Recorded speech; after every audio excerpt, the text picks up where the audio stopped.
Hello বন্ধুরা, আশা করি আপনারা সবাই ভালো আছেন। আমিও ভালো আছি। দেখুন ফ্রিজের উপরে কেমন আমি সাজিয়ে রেখেছি ফুলদানি আর পুতুল।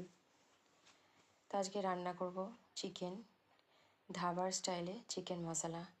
তার জন্য আমি হলুদ, কাশ্মীরি লঙ্কা আর আদা রসুন বাটা দিয়ে চিকেনটাকে ম্যারিনেট করে রেখেছি।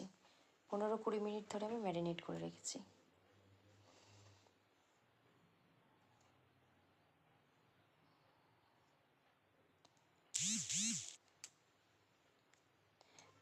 তো ম্যারিনেট করে রেখেছি 15-20 মিনিট ধরে। কড়াই বসিয়ে নিয়েছি। কড়াইটা গরম হয়ে গেছে, আমি এরপর তেল ঢেলে দেবো। এবার পরিমাণ মতো আমি তেল দিয়ে নেব। এরপর আমি ফোড়নে দেব গোটা জিরে আর শুকনো লঙ্কা, 2টো শুকনো লঙ্কা। তো বন্ধুরা, আপনাদের ওখানে কেমন ঠান্ডা পড়েছে?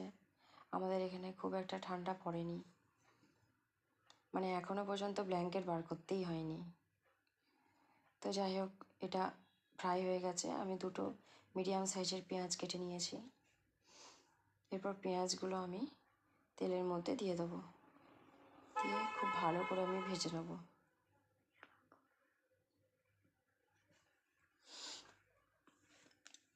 যতক্ষণ না ব্রাউন কালার আসে ততক্ষণ আমি পেঁয়াজগুলো ভেজে নেব।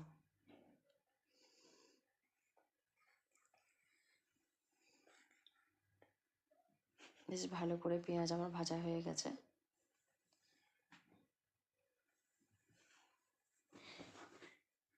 ভালো করে আমার পেঁয়াজ ভাজা হয়ে গেছে। এরপর আমি কাঁচা লঙ্কা 3টে দিয়ে দেবো। কাঁচা লঙ্কা দিয়ে দিয়েছি। এরপর আমি এর মধ্যে আদা রসুন 2 চামচ আদা রসুনের পেস্ট অ্যাড করব।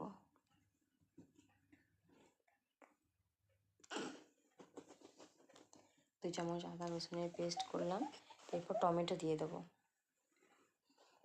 দিয়ে মশলাটা খুব ভালো করে আমি কষাতে থাকবো। টমেটোর মধ্যে থেকে যে জল আছে সেই জল দিয়েই আমার মশলা কষানো হয়ে যাবে। এই রান্নাটায় কিন্তু একটু জল পড়বে না, একদম ধিমি আঁচ দিয়ে রান্নাটা করতে হবে। দিয়ে খুব ভালো করে মশলাটা কষানো হয়ে গেছে। এরপর নুন, হলুদ, কাশ্মীরি লঙ্কা গুঁড়ো আর একটু চিনি আমি এর মধ্যে অ্যাড করে দিয়েছি। দিয়ে আবার মশলাটা ভালো করে কষিয়ে নিয়েছি। মশলাটা আমার খুব ভালো করে কিন্তু কষানো হয়ে গেছে।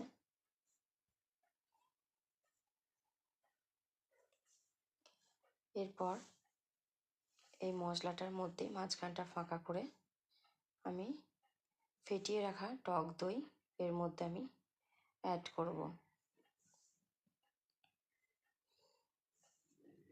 এই চামচে 3 চামচ আমি টক দই নিয়েছি, এটা অ্যাড করব।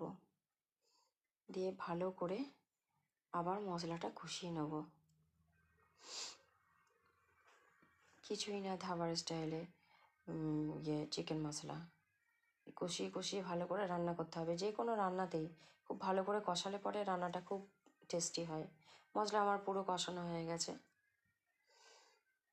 বেশ ভালো করে মশলা আমার কষানো হয়ে গেছে। আমি আঁচটাকে কিন্তু বাড়িয়ে দিলাম, আর যখন আমি টক দইটা দিয়েছি তখন কিন্তু আঁচটা আমি কমিয়ে দিয়েছিলাম, কারণ টক দই যদি আঁচ না কমিয়ে দেন ছানা কেটে যাবে টক দইটা কিন্তু।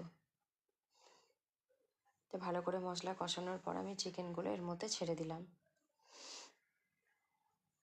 চিকেনগুলো ছাড়ার পর আমি খুব ভালো করে চিকেনটাকে আবার মিশিয়ে নেব মশলার সাথে।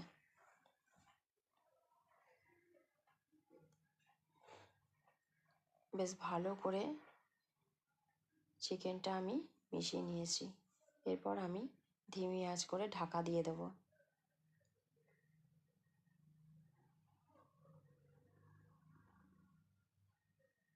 চিকেন আমার একদম রেডি হয়ে গেছে, সেদ্ধ হয়ে গেছে। আর গ্রেভিটা এতটাই থাকবে, রুটি, পরোটা, ভাত সবের সাথেই কিন্তু এই চিকেনটা আপনারা খেতে পারেন। টক দইটা দেওয়ার জন্য চিকেনটা কিন্তু টেস্ট একদমই আলাদা হয়ে যায়।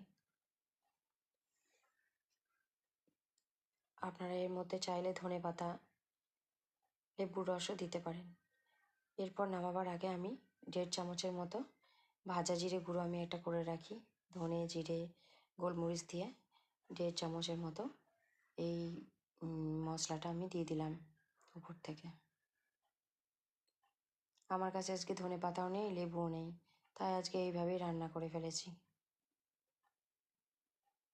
তো যাই হোক বন্ধুরা, রান্নাটা কিন্তু আমার একদম রেডি হয়ে গেছে। রান্না আজকে সেরকম কিছুই করিনি, শুধু চিকেনই করেছি আর সিম আলু পোস্ত করেছি। আর রাত্রেবেলা আমাদের রুটি হয়। তো যাই হোক বন্ধুরা, রান্নাটা আমার কমপ্লিট হয়ে গেছে। দেখুন কালারটাও খুব সুন্দর এসছে।